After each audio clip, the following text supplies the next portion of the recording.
I am Tanmay Swami. Today I am going to speak about the value of time. Time is the most valuable and priceless thing in the universe. Never waits. Time never waits everyone, and no one can stop or slow the time. Time helps us to achieve our dreams and goals. Hence, we should not waste time and try to make best it.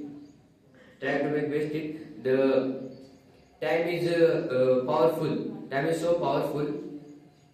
We are free to make good decisions about time and build a great future. The rich and poor both have equal time. It depends upon who uses it properly. Time has importance in students' life because students have more study and because students have more study in short duration. At the end of my speech, I can say that time is the money. So, commenting my some towards, I want to vote of thanks to all of you for listening my speech. Thank you.